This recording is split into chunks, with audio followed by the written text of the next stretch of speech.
Hello, and welcome to How to Set Up AcqKnowledge and ECG Leads. My name is Ben Sachs, and I will walk you through this process step by step. The first thing we're going to look at is attaching electrodes and their leads. The first thing you'll want to do is collect the supplies. The supplies is in the waiting room, so you'll need to grab the key. And as you can see, the leads are on the inside door of the drawer at the bottom of the rolly cart. And the electrodes are in a white paper bag, and the electrode prep gel, if you choose to use it, is also in the drawer. This is what the supplies looks like laid out on a table. These are the three placements for the electrodes. As you can see, we have one on the right wrist, a little ways down, one on the left ankle, and one on the right ankle. It's important to note that for the electrodes on ankles, they are located slightly above the ankle bone, and they are also on the inside of the ankles. So when they are both attached, they should be facing each other, not facing away from each other. This is the configuration for the leads attached to the BIOPAC. For the red lead, you'll want to plug the red end into the VIN Plus plug, which has a red dot, and you'll want to plug the black end into the shield plug, which has a brown dot.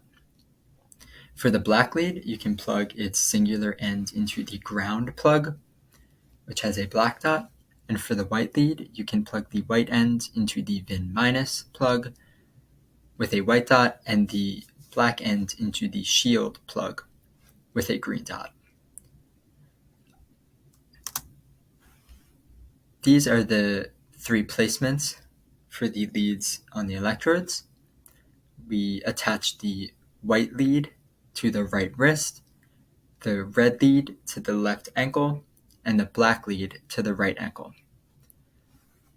You can do this after you have set up the BIOPAC and AcqKnowledge to make sure that your participant is comfortable. But I do suggest putting the electrodes on before you do so, because they need 4 to 5 minutes to sit on the skin to be as conductive as they can before you start recording. We're now going to look at setting up the BIOPAC and AcqKnowledge. The BIOPAC is the hardware that we use for physiological data collection, and AcqKnowledge is the software that accompanies it. Pictured here is the computer that we use to run AcqKnowledge. And the first thing you'll want to do is you want to make sure that the blue Ethernet cable has been unplugged from this computer and that you have instead plugged the white Ethernet cable in. The white Ethernet cable is what allows the BIOPAC to communicate with this computer. Next, you'll want to make sure that the BIOPAC is on.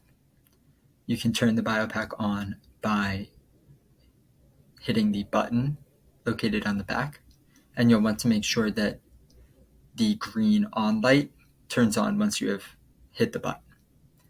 Also, as you can see, the BIOPAC is next to the iLink monitor.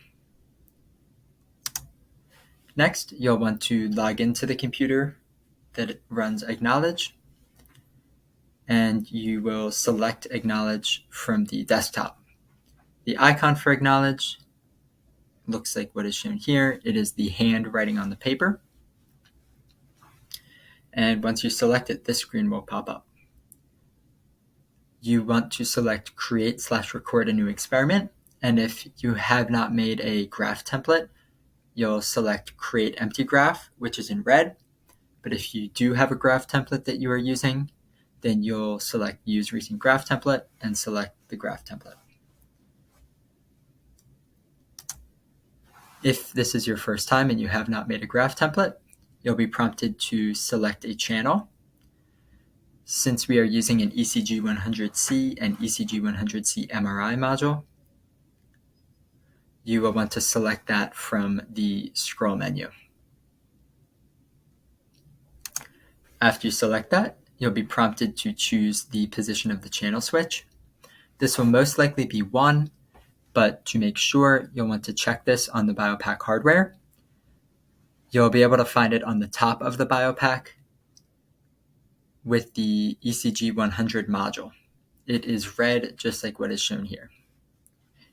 After you select OK, you will be prompted to select some settings for the module, and you can keep those as default. Now you'll want to select the digital tab from the top of the menu, and then select the bottom 8 digital channels, which are D8 through D15. We use these for TTL pulses. And if you have not made a graph template of this yet, before you close out of this menu, you'll want to click Options and then click Save as Graph Template.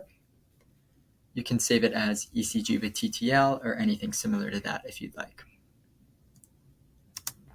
After you close out of that menu, you will be shown this screen for data collection.